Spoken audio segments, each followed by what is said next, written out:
As an art critic and a journalist, I feel like a very lucky man indeed, because I get to spend tons of time inside museums, places I've loved ever since I was a boy. And during my working life, I've witnessed something astonishing, how radically they've changed. The days of museums as grand, intimidating treasuries for dusty objects, they're long gone. They're becoming much more dynamic and inclusive places, less solemn, less elitist, and less West-centric too. Museums, I believe, are really having a moment, and that's what I want to explore.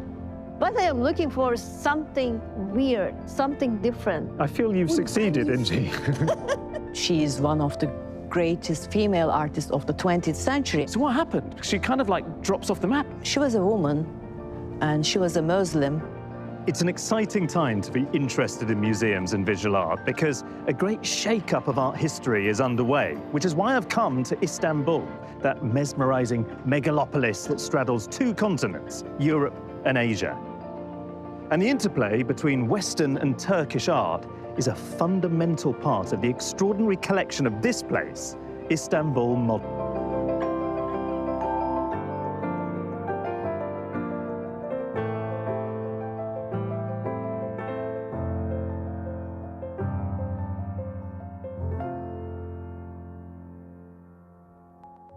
I'm in Turkey's biggest city, Istanbul. In many ways, the story of Istanbul is the story of the Bosphorus Strait, the waterway that divides the city and has made it a key meeting place for centuries. The brand new home of Istanbul Modern acknowledges this with an impressive open-plan ground floor that connects the city with the water. And I've been given special access to the museum as the team make final preparations ahead of its opening. Any new museum needs a gifted architect to create it, and in the Italian Renzo Piano, Istanbul Modern has hired one of the best, because Piano's renowned internationally for his elegant structures, such as London's Shard, and cultural buildings, from the Pompidou in Paris to the Whitney in New York, are his speciality, which is why I'm so excited that he's agreed to guide me via a video call around his latest creation. Hello. Hello.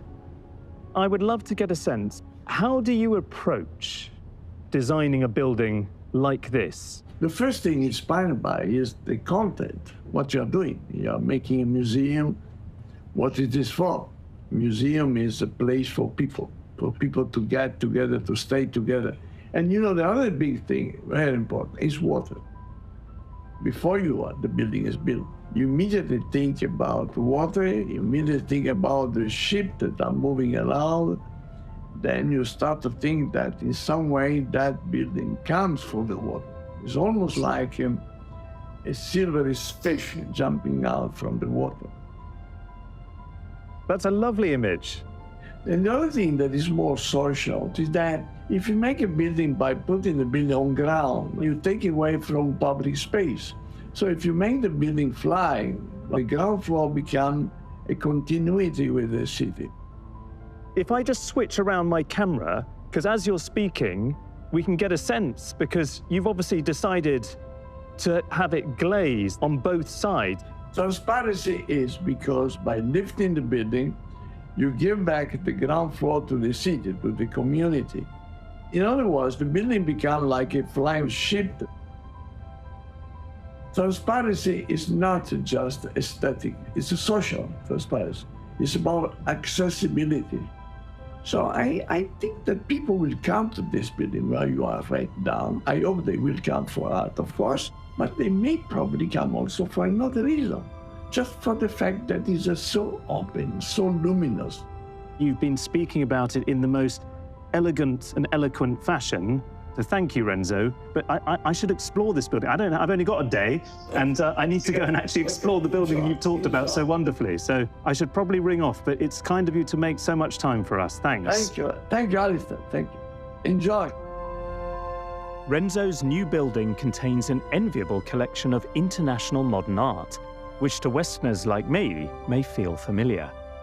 But what I'm hoping to discover is work by Turkish artists and what it reveals about their national identity. So as the museum's making final preparations, I've been told that there's an artist who was born in Istanbul but is now based in Los Angeles, who's having a really big moment internationally. Refik Anadol's rise has been meteoric. His spectacular high-tech installations have wowed audiences across the world, and he's created astonishing backdrops for the Grammys Music Awards. I want to peek behind the curtain to meet this Wizard of Oz-like visual magician. Ah, Refik, you're here. How are you? I'm good. Ah, this is something else.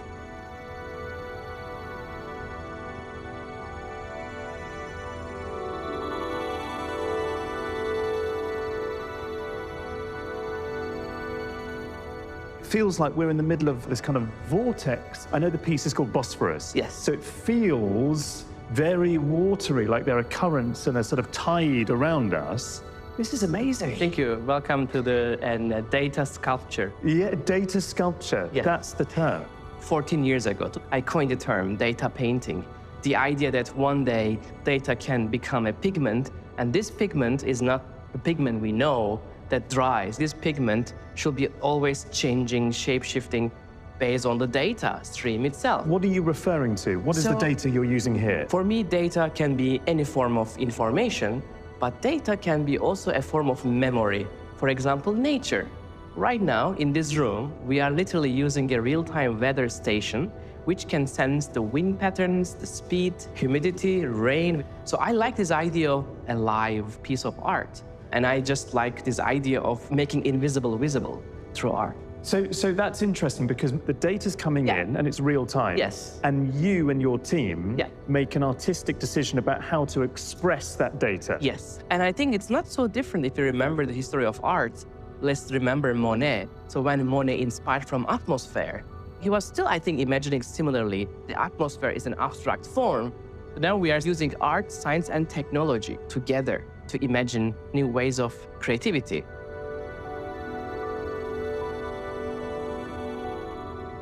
So my head's spinning, really, after encountering Bosphorus being plunged into this water and wind, and there's no denying the drama of it. I can see why Refik's work is just so tremendously popular right across the world. He sees himself as being at the forefront of this new style, this new form of contemporary art, which is clearly AI generated. What I find quite interesting is actually how many old-fashioned aesthetic choices still have to be made. There has to be a decision about how to visualize the data. A simple fact about creating an installation in a curved room with a mirrored floor to create this sense of infinity. So I find that quite heartening too, to have a sense that here's a work that's looking straight at the future, but it also has one eye, if you like, on the art historical past.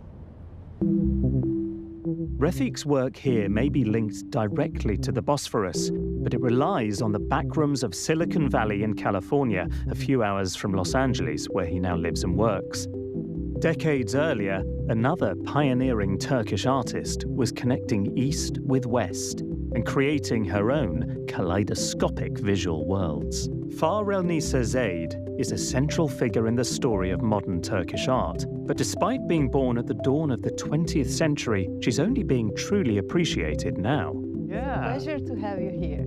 I'm meeting Chief Curator Oyku Ozoy Sanak to talk me through this.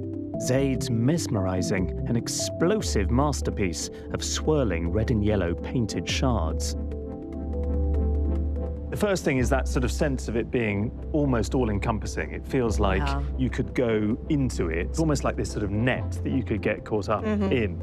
But when you sort of take a step back, the way it's been composed, it has these different zones. There's a yellow part with very, very intricate, almost thorny parts to it on the left. And then in the middle, there's this kind of, this void, this sort of black hole in the center. Absolutely. I know it's called My Hell. Yes. What's she referring to? In fact, Farelnisa Zaid suffered from depression throughout her life. And while sitting in her studio one day, the movement of a fly catch her eye.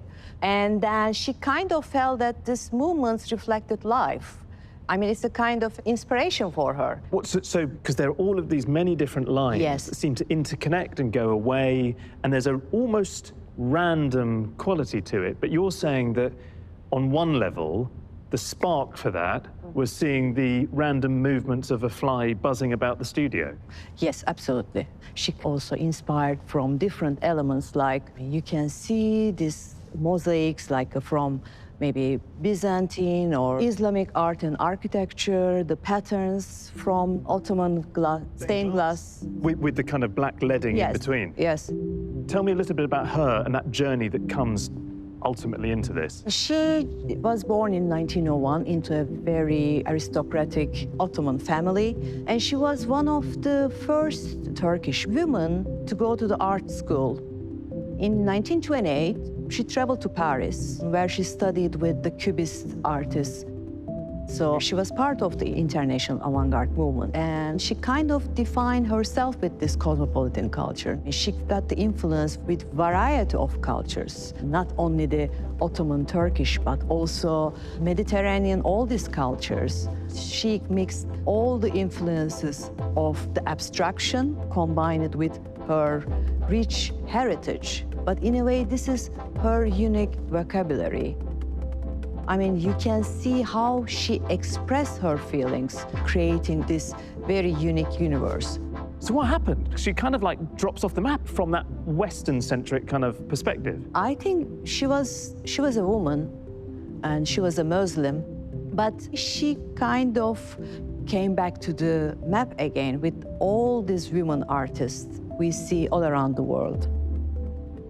You can see all these, brush strokes, and then with all these details of the lines and the colors and the geometrical shapes. It's weird being this close with it, where you do feel you're completely enveloped by it, and it gives you a sense of it proliferating out infinitely as she's doing it.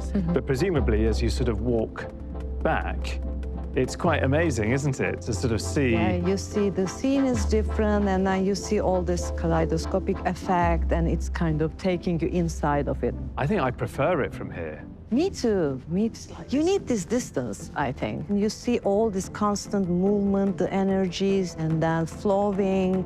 I mean, you feel this dynamism. We can find the optimum the optimum point to view it from. Well, you've deliberately placed it here, haven't you, so that as people enter the gallery, Yeah. That is what they're seeing. It's kind of creating this mystifying effect. Yes, and because it has that slight vortex-like quality. Yes, yes. It's kind of you're wanting to get sucked into the room, Absolutely. into the work.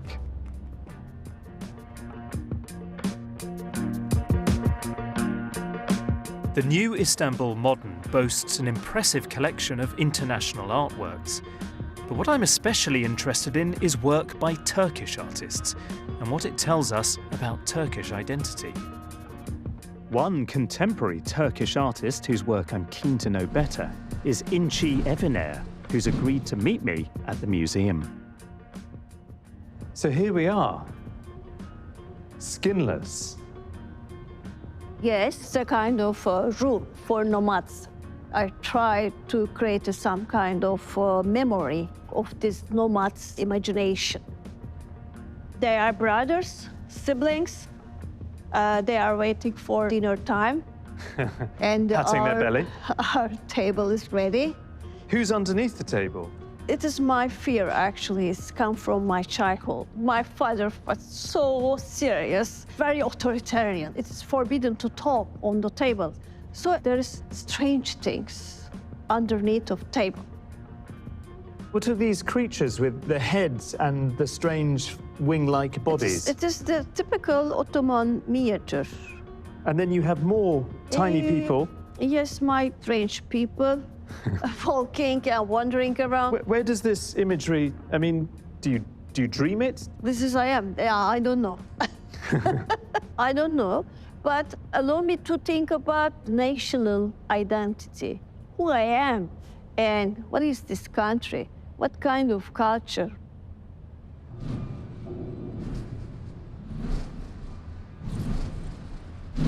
I think there's this delightful energy to this piece, and all of these quite mischievous figures in some cases who are dotted around. There are many layers. Turkish culture and modern period.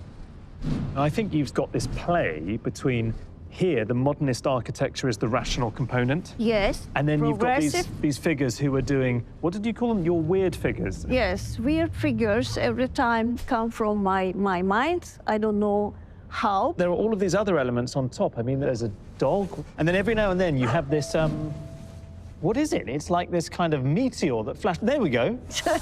It looks like a witch. What is yes. that? This is the kind of symbol of sexual woman, female image for Is it? me.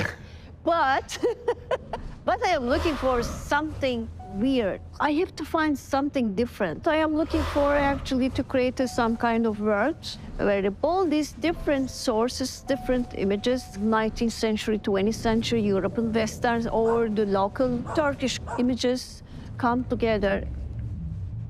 You sort of spoke about that your work has a playful quality, Yes. but also a painful quality. It's true. Mostly I am interested to express the modern disappointment. For example, the girl in the eggshells. This is kind of shelter. In my imagination, this girl ran away from home. She's, I guess, lost this direction. So all these modern projects failed. It was the future and it promised a better life. And you're saying, actually, that's not the story of the 20th century. Yeah, it's true. Many dramatic things happen in Turkey, especially recently. But at the same time, I needed some joy for the struggling. All of the Turkish works I've discovered so far feel somehow enmeshed with this great, vibrant city of Istanbul, which straddles the Bosphorus Strait. And the last work I want to consider is no different. It was originally installed nearby in an old dock warehouse. It's beautiful and intriguing and a bit of a puzzle. The artist who made it, Gülsen Kara Mustafa, is joining me on a video call.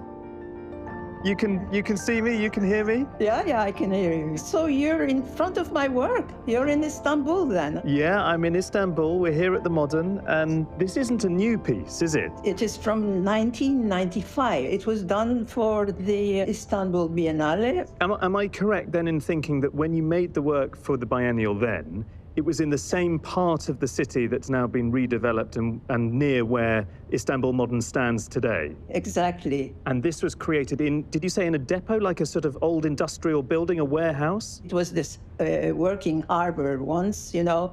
I just sat down for a while thinking and feeling the space.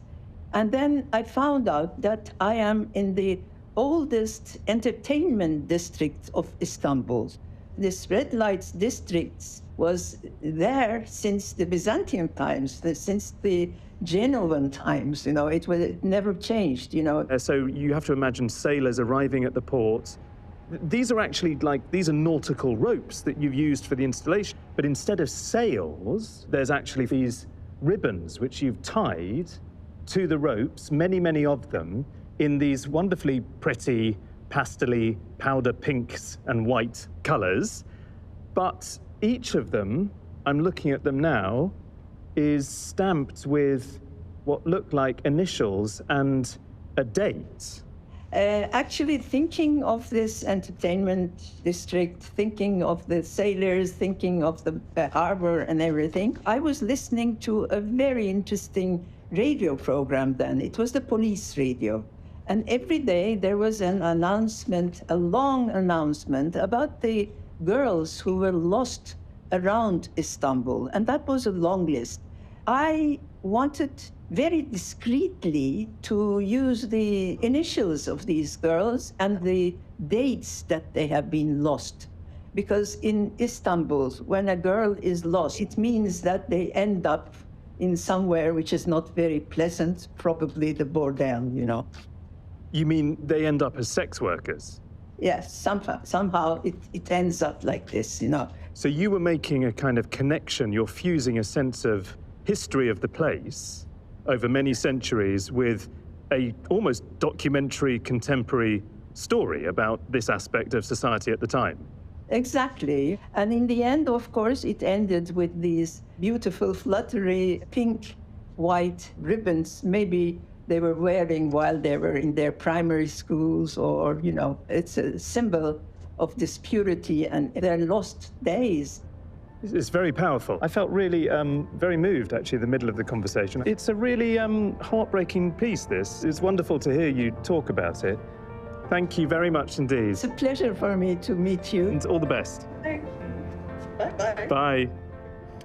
That was quite an intense interview, actually. It doesn't look it ostensibly. This is hard-hitting, really, when you think about it. You know, you come up and you're quite beguiled by the prettiness of all of the colours. But when you realise what's going on, the initials give you a sense of an individual, but we don't know who these women are, or sadly, in many cases, probably were. And it's terribly affecting to see it. And I think that that's the hallmark of a really great work of art that manages to say something of true significance about a society, while at the same time saying it in a manner that is pithy and readily understandable. This is not esoteric, strange, difficult to get. Thanks to its simplicity and the commitment and sincerity of the artist who's made it, it's a thing that has enormously powerful, I think, powerful beauty, really.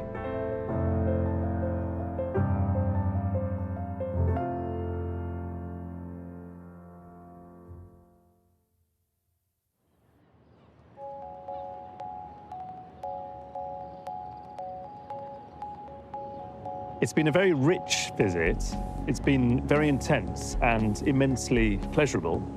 And there's a lot here that I already knew. I mean, there are clearly lots of big-name, familiar artists who are in the collection, and great to see them. But I was hoping to discover a lot more besides, and I think I did. This is a collection which focuses on the intricate story of modern and contemporary Turkish art. And that story is so sinuous, so surprising, but also quite often really affecting.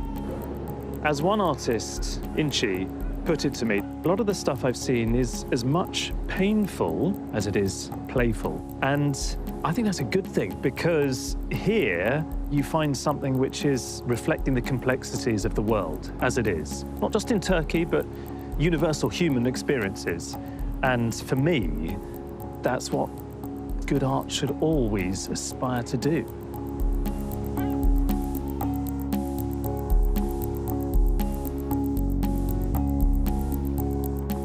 For more on Inside Museums and for our accompanying Inside Museums artist guides, go to bbc.com.